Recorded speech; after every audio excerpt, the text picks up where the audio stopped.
गेली 30 वर्ष मी सामाजिक आणि राजकीय जीवनात आहे आणि जसं जमेल तसं समाजातील विविध घटकाची जेवढी कामं आपल्याला करता येतील तेवढी कामं करत आज इथपर्यंत आलो आहे।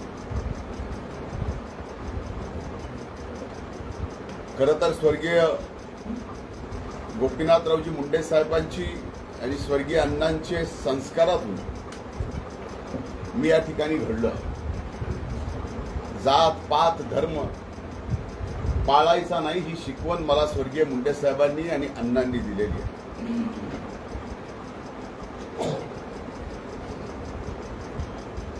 मी कधीही कुणाची जात पाहून आजपर्यंत राजकारण केलेलं नाही।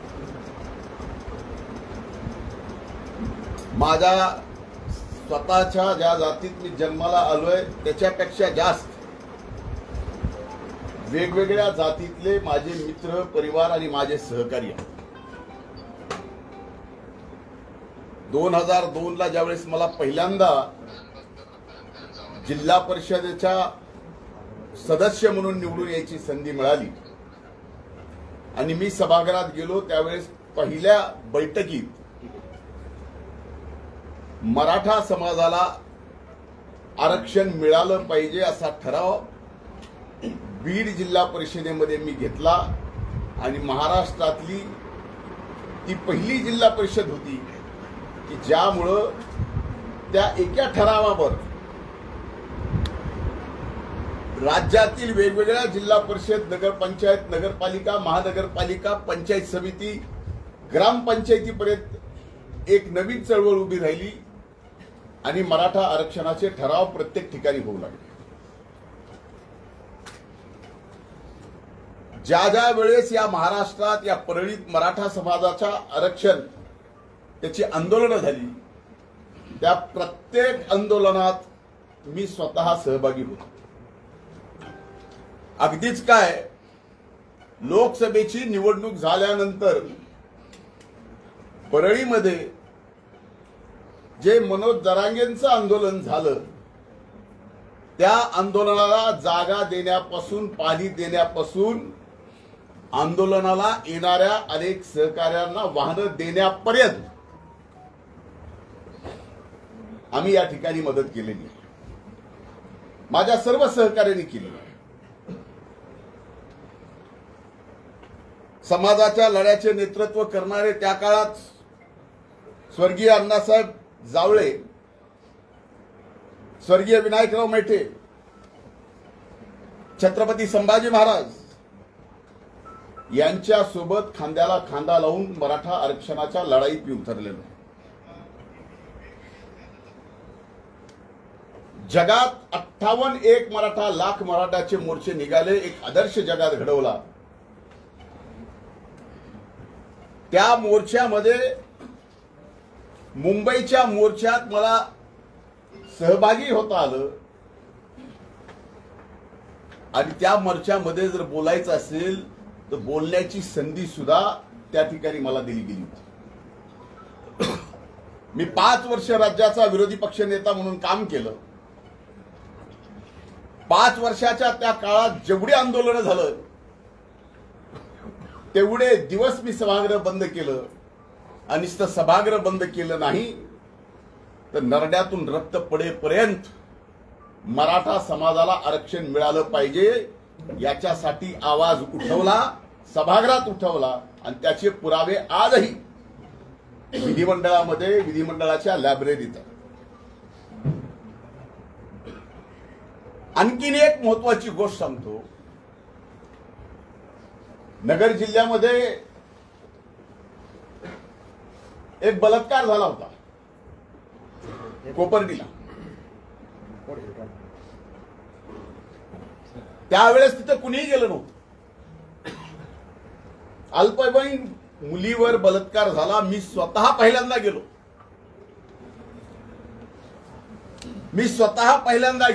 अधिवेशन चालू होतं दुसऱ्या दिवसापासून ते सर्व आरोपी अटक करेपर्यंत अधिवेशन सुद्धा चालू दिलं नाही।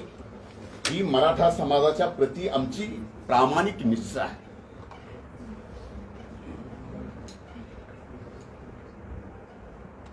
खरं तर मी ज्यावेळेस पालकमंत्री होतो आणि कुणबीचे प्रमाणपत्र देण्याचा निर्णय राज्य सरकारने घेतला, त्यावेळेस 80,000 कुणबीचे प्रमाणपत्र आपल्या या बीड जिल्ह्यात मिळालेले आहे. त्याचं रेकॉर्ड सुद्धा आहे, तेही आपण तपासून पाहू शकतो.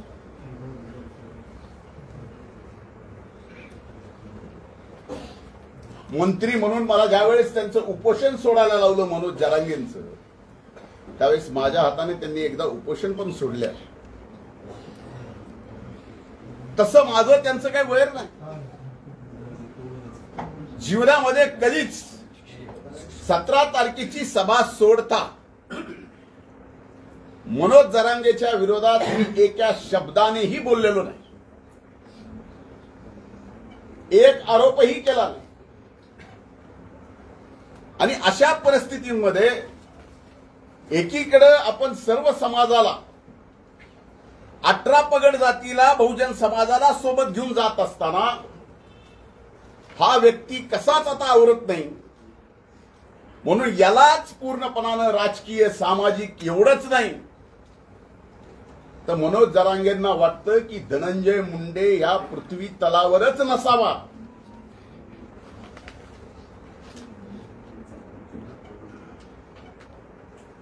यासाठीही धडपडा. मी 17 तारखेच्या सभेत सुद्धा त्यांना 2च प्रश्न विचारले होते. त्या 2 प्रश्नाच्या उत्तर आतापर्यंत या ठिकाणी मिळालेले नाही. माझी विनंती आहे माध्यमांना की हे 2 प्रश्न पुन्हा एकदा आपण विचारा. आपण लोकशाहीचे 4था स्तंभ आहात. मी पहिला प्रश्न विचारला होता की मराठा समाजाला खरंच ओबीसी मध्ये जाऊन फायदा आहे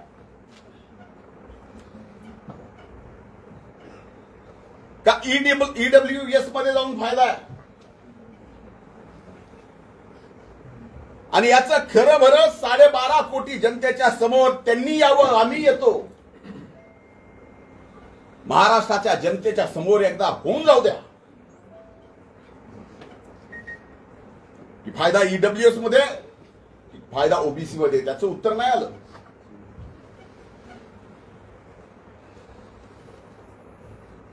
आणि दुसरी विनंती केली होती, तो ओबीसीचा एल्गार मेळावा होता. ओबीसीच्या आरक्षणाला धक्का लागणार नाही यासाठी होता. आणि त्यात मी विनंती केली होती की छत्रपती शिवाजी महाराजांनी स्वराज्यामध्ये त्या काळात जो गावगाडा उभा करून दिलेला, जे गावकुस घालून दिलेलं आहे, आज मागच्या 2 वर्षापासून ते बिघडलंय. एका जातीचा मित्र दुसऱ्या जातीचा, हे मित्र आता मित्र राहिले नाही. 2 सख्खे भाऊ एका मायबापाचे लेकर जर विचार बदलले आणि एक जरांगेच्या विचाराचा असला तर त्या सख्ख्या भावाला सुद्धा सख्खा मानत नाही. अशी वाईट परिस्थिती या महाराष्ट्रात, शिवशाहू फुले आंबेडकरांच्या या महाराष्ट्रात, या पुरोगामी महाराष्ट्रात हे वातावरण कुणी तयार केलं. आणि त्या सभेत मी बोललो होतो की आता हे आपल्याला सर्वांना एकत्रित येऊन गावागावातला निर्माण झालेला सामाजिक तडा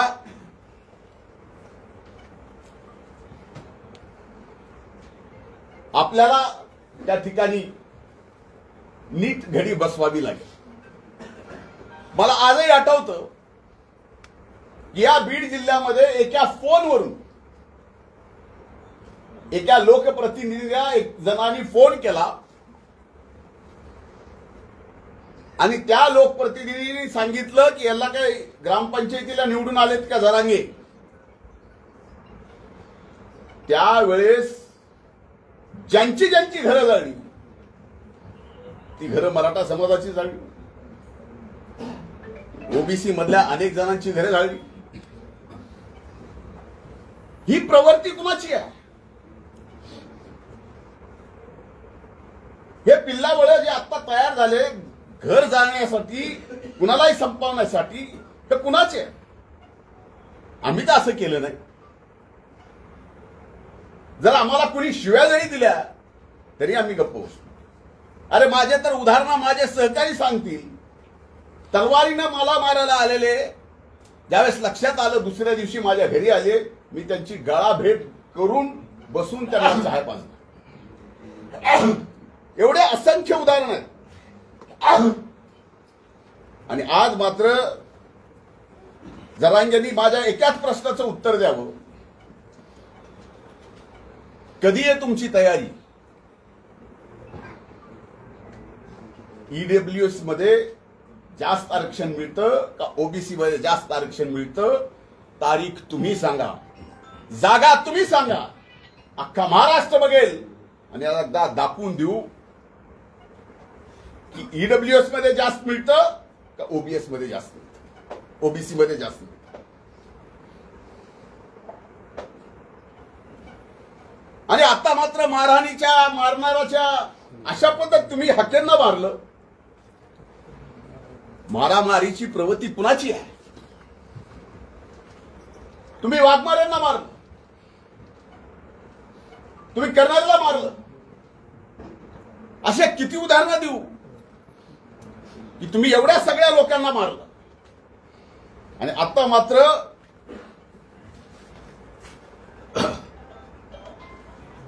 काही लोक मला भेटले, मी कट केला, मी त्याच्या पाठीमागे, माझ्या जीवाला धोका आहे. आता इथं परळीची मायबाप जनता सुद्धा बसलेली आहे. मला धोका, माझ्याकडून त्यांना धोका काय? माझं त्यांचं बांधाला बांध आहे? माझं त्यांचं वैर काय? माझं त्यांचं वैर एवढंच आहे की तुम्ही ओबीसीच्या आरक्षणाला धक्का लावू नका, मराठा आरक्षण घ्या. त्या लढाईमध्ये सुद्धा आम्ही तुमच्या खांद्याला खांदा लावून चढू. 2 दिवसांनी निवडणुकीच्या तोंडावर काहीतरी नावं घ्यायची. आता मी गेस्ट हाऊसला दर सोमवारी बसतो. अनेक सहकारी आहेत, अनेक जण येतात, भेटतात, बोलतात. कुणाला बाजूला जाऊन बोलावं लागतं. आता जे अटक केले त्यापैकी कुणी मला भेटला असेल, बाजूला जाऊन बोलला असेल. मी सामान्य सरळ माणूस आहे आणि भेटल्याने बाजूला बोलल्याने मला कळत नाही ह्याच्यात कुणी कसला कट रचला जातो का? त्यांना पाठवून ते त्यांचेच कार्यकर्ते आहेत ना. अटक झालेले कार्यकर्ते त्यांचेच, बोलणारे कार्यकर्ते त्यांचेच, कबुली जबाब देणारे कार्यकर्ते त्यांचेच. आणि आरोप मात्र पूर्ण माझ्यावर करतात. आणि अशा बाबतीत कट करण्याचं म्हणजे कम्प्लिटली मला माझ्या जीवनामध्ये एक मर्डरर म्हणून माझी इमेज अशा पद्धतीची ते तयार करतायत. याला कारण अनेक आहे. कारण मी एका सभेत दिलेले 2 समोर त्यांच्या प्रश्न उपस्थित केलेले, त्यांना स्टेजवर एकत्र येऊन बोलायची त्यांची तयारी.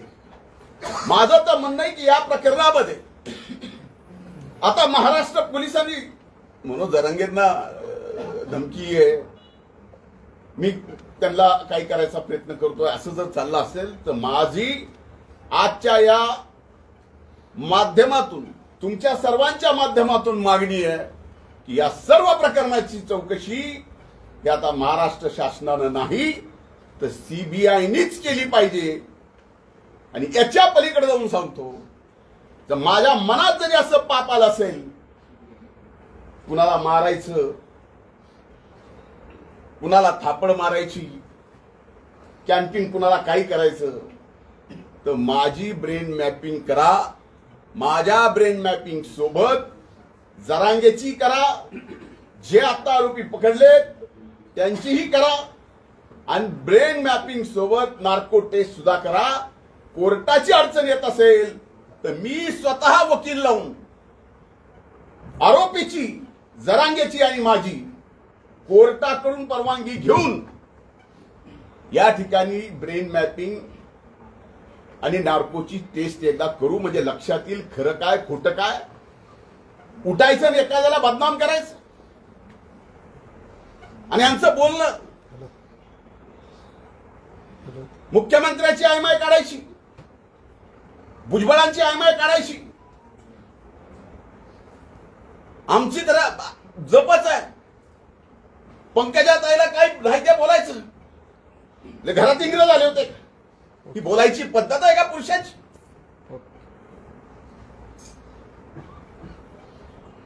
आपल्यापैकी कुणाला आपल्या आई बहिणीवर जर शिवी दिली तर राग येणार नाही, पण तरी सुद्धा गप गुमान आम्ही तो राग गिळलाय. का तो हो, आम्हाला सुद्धा वाटतं की मराठा समाजाला आरक्षण दिलं गेलं पाहिजे, पण ते ओबीसीच्या आरक्षणाला धक्का न लागता. आता त्यांच्याकडे काय आहे, काय दाखवणार आहे, 4 दिवसानं काय दाखवणार आहे मलाही म्हणता येतं. माझ्याकडे काय आहे काय नाही, 4 दिवसांनी काय दाखवायचं. आज आर्टिफिशियल इंटेलिजन्सनी काही तयार करता येतं, काही. आता माझ्या मध्ये फोनवर बोलणं झालं. एकमेव माझा फोन आहे जो 24 तास चालू असतो. मी का चालू ठेवतो? का माझ्या आजूबाजूला आणि ज्यांचा सगळ्यात जास्त माझ्यावर विश्वास आहे ते गरीबातले गरीब माणसं, आणि त्यांना कुठलीही अडचण आली तर त्या अगोदर माझा फोन लावतात, त्यांची अडचण होऊ नये म्हणून मी माझा फोन चालू ठेवतो. सहकार्याला तो बोलतोच, पण त्यांच्या अडचणी सोडवतो. आता त्याच्यात जर मला कोणी फोन केला आणि बोलले तर याचा अर्थ त्या अर्थाने बोललो, त्यांना संपवण्याच्या ह्याच्या संबंधित बोललो. कशासाठी? आणि ह्या सगळ्या गोष्टी मनोज जरांगेजी फार महागात पडणार आहे. कर्मा रिपीट्स. जेवढं तुम्ही खोटं कराल तेवढं खोटं तुमच्या विरोधात सुद्धा फिरेल, हे लक्षात ठेवा. आणि मला संपवायचं म्हणजे का? मी त्या दिवशी पहिल्यांदा ओबीसी एल्गार, पहिल्यांदा जीवनात ओबीसीचं आरक्षण तशाला तसं राहिलं पाहिजे म्हणून मी व्यासपीठावर गेलो. कारण बाकीच्यांनी तर मला लाता हाकलू बाहेर काढलं होतं. एका ठराविक जातीमधून हाकलू लाता मारून, म्हणून ओबीसीच्या व्यासपीठावर गेलो. ओबीसीच्या संरक्षणाला धक्का नाही लागला पाहिजे एवढं बोललो. आणि त्याच्यासोबत आणखीन एक गोष्ट बोललो की जरांगेंच्या आंदोलनाच्या काळात जे 500 मराठा समाजाच्या बंधू भगिनींनी आपली प्राणाची आहुती दिली, हे सगळं आरक्षण जे आहे हे कसं मिळणार होतं, काय मिळणार होतं त्यांनाच माहित. पण त्यांनी त्यांना फसवलं म्हणून 500 जीव गेले. सुरुवातीलाच ईडब्ल्यूएस जर विषय झाला असता तर त्या 500 जणांचा जीव वाचला असता. नाहीतर त्या 500 जणाला कुठं ना कुठं आज नोकरी लागलेली पाहायला मिळाली असती. तुम्ही सगळ्या गोष्टी विध्वंसकच करता. ह्याला संपून टाकील, आता मला संपून टाकील म्हणले. आता मला संपून टाकणं हे ऑन एअर जर मला धमकी देत असतील तर त्याचं काय करणार? मुख्यमंत्र्याला संपून टाकील हे ऑन एअर जर धमकी देत असतील त्याला याला कायदा नाही आहे. मग कायदा असला तर हे सरकार कायदा ते का वापरत नाही, हा माझा प्रश्न. आणि राहिलं जरांगे साहेब, माझ्या जीवन मरणाचा प्रश्न, माझं जीवन मरण जे आहे ते गरीबातल्या गरीब माणसाला मोठं करण्यासाठी, आणि याच्यात माझ्यासारख्याचा जीव गेला तरी परवडत नाही. आणि त्याच्या प्रेसमध्ये वारंवार मी मराठा समाजाला सांगतोय काही करू नका, मराठा समाजाला काय करू सांगतोय काही करू नका, म्हणजे काही करावं म्हणून तो आदेश होता का काही करू नये म्हणून तो आदेश होता? हे आता अति झालंय, एवढं अति झालंय. त्यांनीच त्यांची माणसं पाठवायची, कुणाकडून तरी ओळखी करून घ्यायच्या. ओळख झाली की फोटो काढायचा, फोन करायचा. आम्ही आपल्या कामात, आम्ही काय फोनवर असं कधीच कुठलं बोललेलं नाही. होऊ दे ना एकदा, जे व्हायचंय ते. याला ब्रेन मॅपिंग, नार्को आणि सीबीआय. आणि मी माननीय मुख्यमंत्र्याला आज या प्रेस कॉन्फरन्स म्हणून विनंती करतोय की काहीही करून या प्रकरणाची चौकशी सीबीआय कडेच गेली पाहिजे. त्याच्याशिवाय आता हा धनंजय मुंडेही स्वस्थ बसणार नाही आणि स्वस्थ बसू देणार पण नाही. आमच्या सारख्याला संपवलं निघाल केले काय? आरक्षणाची बाजू घेतली. 25 वर्ष लढलो आणि 25 वर्ष आरक्षणासाठी लढल्यानंतर आज एका व्यक्तीच्या प्रवृत्तीमुळे माझ्यावर ही वेळ आली. त्यांच्या विरोधात कुणी बोललं, हक्के बोलले की हक्केला मार, वाघमारे बोलले की वाघमारेला मार, करणार बोलले की करणारला मार. दादागिरी कुणाची आहे? समाजामध्ये अंतर कुणी पाडलं? अंतर्वेलीतूनच पडलं ना. त्यामुळे अशा खोट्या नाट्या केसेस करून तुम्हाला जर वाटत असेल की या बहुजन समाजाचा, ओबीसी समाजाचा माझ्यासारखा एक कार्यकर्ता गप राहील, असं नाही. तुम्ही जरा तुमचं मागून बघा. तुमचे मेहण्याचे वाळूचे ट्रक किती पकडले? मी आता सरकारला विचारणार आहे, काय त्यात ऍक्शन झाली? एका सामान्य साधा जर एखादा वाळूचा व्यावसायिक असेल त्याला एनपीडीए मध्ये घालतात. यांची यादी सरकारला देऊन सरकारने काय केलं हेही मला विचारावं लागणार आहे. पण माझ्या आई वडिलांनी कुणाला असं पुढे करून आणि तसं पुढे करून कुणाला संपवायचं कधीच कुणाला शिकवलेलं नाही. माझं तोंड वैद्यनाथाच्या प्रभूकडे आहे. पण विनाकारण असले खोटारडे, ज्याला काही अर्थ नाही, असे आरोप तुम्ही माझ्यावर करून समाजात संपवायचा प्रयत्न कराल, जीवनातून उठवायचा प्रयत्न कराल. जरांगे असं करू नका. आपलं वैर काय आहे? एक लढाई आहे. तुम्ही ओबीसीचं घेऊ नका.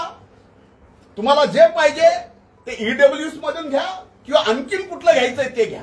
ते 10% सुद्धा टिकलं राज्य सरकारने दिल्यानं. आता त्या आरक्षणावर बोलत नाहीत.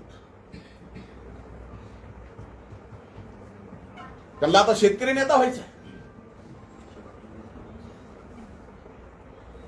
त्यांच्या दृष्टीने आता 500 मराठा समाजाचे बंधू भगिनी गेल्या, त्याचं दुःख नाही आहे. त्यांना नसलं तरी आम्हाला आहे, सरकारलाही आहे. पण अशी थोतांडगिरी करू नका. तुम्हाला एका समाजाने डोक्यावर घेतलंय. आजही त्या समाजाला वाटतं की आपलं काहीतरी चांगलं होईल. समाजाला वाटतं, मला नाही. आणि कृपा करून मी जे 2 प्रश्न विचारलेत, कधी, कुठं, कसं, या एकदा समोर. ओबीसी का ईडब्ल्यूसी? तुम्ही तर आता ओबीसीला मारता म्हणला. ते म्हणले धन्याचं बीज ठेवायचं नाही. ही धमकी नाही. ऑन इयर धनंजय मुंडेचं बीज सुद्धा ठेवायचं नाही. ऑन इयर धमकी कुणाला दिली? वंजारी जातीचं बीज सुद्धा ठेवायचं नाही. एका जातीला ऑन इयर धमकी कुणी दिली?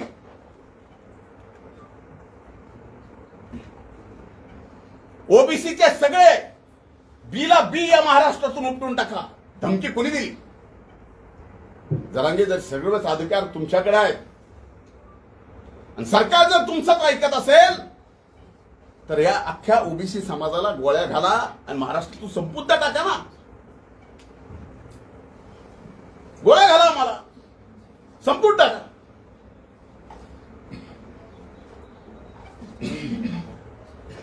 सगळ्या यंत्रणा जर तुमच्या मतावर चालत असतील तर हेही काही सोपं नाहीत. आम्हाला संपून टाका, फक्त तुम्ही राहा.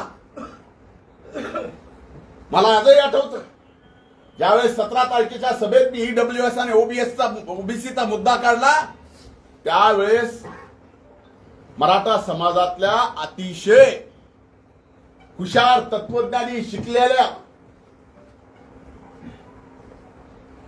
असंख्य लोकांनी फोन करून म्हणले तुम्ही जी भूमिका घेतली तीच बरोबर आहे, तिथंच न्याय मिळू शकतो.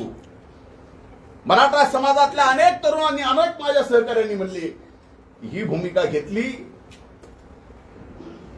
ईडब्ल्यूएसची तरच फायदा, असा फायदा होत. मग एकीकडे आम्ही सुद्धा इतर समाजाचे असून मराठा समाजासाठी लढलो, आणि आज जर कुठं काय मिळत असेल आणि ते मिळत असतील आणि ओबीसीच्या आरक्षणाला धक्का न लागता मिळत असेल तर द्यायला काय अडचण आहे. रोज उठलं की एक धरायचा, त्याला हाणायचं ह्याच्या आईला आणि त्याच्या आईला. अरे म्हणजे आमच्या सगळ्यांच्या आया बहिणी फक्त त्यांना शिव्या द्यायला ठेवल्यात. ऑन एअर काही बोलायचं, ऑन एअर बोललेलं त्याची साधी एनसी सुद्धा जर सरकार घेत नसेल. म्हणून माझी विनंती की हे प्रकरण सीबीआय कडेच गेलं पाहिजे, आणि या प्रकरणामध्ये जे जे असतील त्यांच्या सगळ्यांची माझ्या सहित, माझ्यावर आरोप केलाय ना, माझ्या सहित ब्रेन मॅपिंग आणि नार्को टेस्ट करा, आणि एकदा महाराष्ट्राच्या 12.5 कोटी जनतेला कळू द्या. विनाकारण एकदा एखादी 15 मिनिटाची प्रेस घेऊन एखाद्या व्यक्तीचं 30 वर्षाचं संबंध राजकीय आणि सामाजिक काम तुम्ही संपवायला निघाला असाल, आता जनता सुद्धा दूधखोडी राहिलेली नाही. तुमचंही काय चाललंय, काय नाही, बुडाखाली काय चाललंय, कुठून काय चाललंय, कसं काय चाललंय. आम्ही 5 वर्ष विरोधी पक्ष नेते होतो, आम्हालाही बऱ्याचशा गोष्टी असं काही कारण नाही समजायला की आमच्याकडे नाही. आम्ही शांत आहे. आम्हाला सबंध समाज एकत्र करायचा आहे. पुन्हा या महाराष्ट्रात शिवछत्रपती शिवाजी महाराजांचा तो गावकूस उभा करायचा आहे, म्हणून आम्ही दम धरलेला आहे. मला एवढंच बोलायचं होतं. माझं निवेदन संपलंय. धन्यवाद. भाऊ, यामध्ये त्यांनी वेगवेगळे आरोप केले. तर काही लोक नेमून गाडीमध्ये रेकॉर्डिंग करणं किंवा गाडीचं लोकेशन ट्रेस करणं असे देखील प्रकार केले जातात, असं देखील त्यांनी आरोप केला. आता मला सांगा की कुणाच्या गाडीचं लोकेशन ट्रेस करणं मला बंद पडलंय? मला काय बंद आहे कुणाच्या गाडीचं लोकेशन ट्रेस करणं? आणि माझं काही तेच काम आहे. ह्याला आरोप म्हणतात ही थोतांडगिरी आहे. मी कुणाच्या तरी गाडीत मोबाईल टाकतो. अरे एवढे मोबाईल आहेत होय माझ्याकडेच का मोबाईलची फॅक्टरी आहे? अर्थहीन बोलायचं, माध्यमांनी घ्यायचं, चालवायचं, टीआरपी मिळते.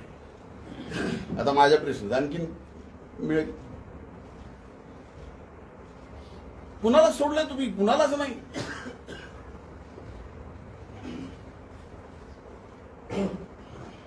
बाकी ते खुनेच्या घरावरती आता हल्ला झाला. आता थोड्या वेळापूर्वी खुनेच्या घरावरती हल्ला, आरोपीच्या घरावरती हल्ला. मला माहित नाही, मी काय ऐकलं ना. आता तुमच्याकडनंच मी सुरेश ऐकतोय. पण हे त्यांचे कार्यकर्ते असतील तर हे नेमकं जाणून बुजून कारस्थान केलं जाते का? आता हे बघा, एक लक्षात घ्या, खुने त्यांचेच, गरुड त्यांचाच, सगळे आरोप त्यांचेच. बरोबर आहे. तेच आरोप करणार, तेच सांगणार, सगळं तर त्यांचं आहे. आता खुनेच्या तुम्ही म्हणताय तसं, मी तर माझ्याकडे बातमी नाही, तुम्ही म्हणताय तसं जर खुनेच्या घरावर हल्ला झाला असेल तर ते सुद्धा त्यांच्याच लोकांनी केला असेल आणि पुन्हा आमची नावं घ्यायची. म्हणून मी म्हणलंय की हा तपास पूर्णपणानं सीबीआय कडे दिला गेला पाहिजे. काही जरी म्हणलं एक मिनिट माननीय मुख्यमंत्र्याला या बोलण्याचं वाईट वाटेल, पण इथली पोलीस यंत्रणा कुठल्याही जाती धर्माची असो यांना घाबरून आहे. म्हणून करते करविते ह्या सगळ्या गोष्टीचे तेच आहे. गंगाधर कालकुटे यांना डुकरासारखं धरून नेऊन मारू अशा पद्धतीचा जो दादा गरड नावाचा जो कार्यकर्ता आहे त्यांनी तुम्ही धमकी दिल्याचं सांगतोय, कार्यकर्ता कबुली सुद्धा. मी धमकी दिली? अरे गंगाधर माझा चांगला मित्र आहे. आता एवढी मैत्री की सांगू का मैत्रीचा खुलासा करू? त्या सभेत मी बोललो होतो, त्या सभेत मी बोललो होतो की एका माझ्या मित्रांनी 1:45 वाजता मला फोन केला, तू सभेला येणार आहेस का? आठवतं का सुरेश? हो. मी त्यावेळेस त्याला म्हणलं काय नक्की नाही बाबा, काय भुजबळ साहेब कसे येते त्याच्यावरती माझं ठरणार आहे. नाही म्हणले तुम्ही येणार नसाल तर आम्ही गोंधळ करायचा ठरविला. ते रेकॉर्ड माझ्याकडे आहे. हेच ते काळकुटे. लोकसभेला फॉर्म भरला कसा? त्यावेळेस माझ्याकडे येऊन 4-4, 8-8 तास बसायचे. कसे? कशासाठी? फॉर्म भरला पण प्रचार नाही का? आता हे एवढं आणखीन डिटेल समजून सांगण्या एवढे सुरेश तुम्ही. स्थानिक स्वराज्य संस्थांची आता आचारसंहिता लागली, नगरपालिकेची आचारसंहिता लागली आणि त्यानंतरच हा सगळा प्रकार. आता तुम्हाला याच्यातनं तरी काहीतरी समजावं की हे कशासाठी चाललंय आणि सगळ्यांचाच टार्गेट फक्त धनंजय मुंडे का? एवढ्या जणांना आवरण आहे का काय? मी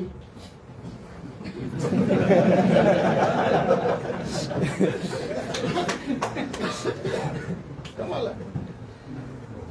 आता मला त्या दिवशीच्या सभेत मी इथे ईडब्ल्यूएस ओबीसीचा मुद्दा काढला, त्याच्यामुळे राग आला का? चष्मा पाठवला नाही त्याच्यामुळे राग आला. जरांगे यांनी 2 आरोपींना भेटल्याचा आरोप केला होता. त्यांनी आणखी एक आरोप केला की तुम्ही त्या आरोपींची संभाजीनगरला 2 तासभर वाट पाहत होता. एक खोट आहे. कशाला कोणाची वाट बघू? मुख्यमंत्री व मंत्रिमंडळातील जे मंत्री आहेत त्यांना सुद्धा तुमच्यापासून धोका आहे असा आरोप तुमच्यावर केला गेला. माझ्यापासून सगळ्या पृथ्वी तलाला धोका आहे. मी काय कोविड व्हायरल झालो का काय? अचानक काय चाललंय? हे आरोप आहेत. हे काही मंत्र्यांना सुद्धा माझ्यापासून धोका. अजब आहे. साहेब या प्रकरणी तुम्ही काही मानहानीचा दावा काही करणार आहात का जरांगे पाटलांना? मी वकिलांशी चर्चा करून त्याबाबत निर्णय करणार. मनोज जरांगे त्यांची गावठी भाषा किंवा गावाकडची भाषा या नावाखाली मुख्यमंत्री असतील, मंत्रिमंडळातील सदस्य असतील, तुम्ही असाल किंवा इतर कोणी त्यांना घालून पाडून शिवराळ शब्दात बोलतात, तरी पण त्यांच्यावर आजपर्यंत कधीही कारवाई केली गेली नाही. त्यांना स्पेशल व्हीआयपी ट्रीटमेंट सरकार देतंय का? मी तेच तुम्ही प्रश्न उपस्थित करायच्या अगोदरच हे विषय बोललो.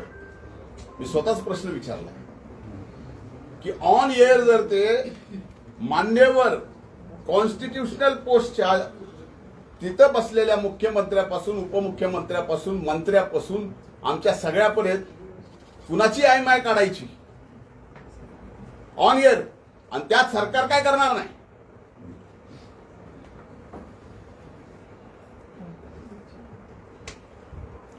आम्ही काय एवढे बुळे नाही या सगळ्या गोष्टी न समजायला. मंत्रालयामध्ये 75% हे बंजारा समाजाचे अधिकारी चांगले आहेत, पण 25% अधिकारी हे तुमच्या ऐकण्याचे आहेत असा जरांगे पाटलांचा. मला 75%ला तरी चांगले म्हणले, त्यांचे त्याबद्दल आभार.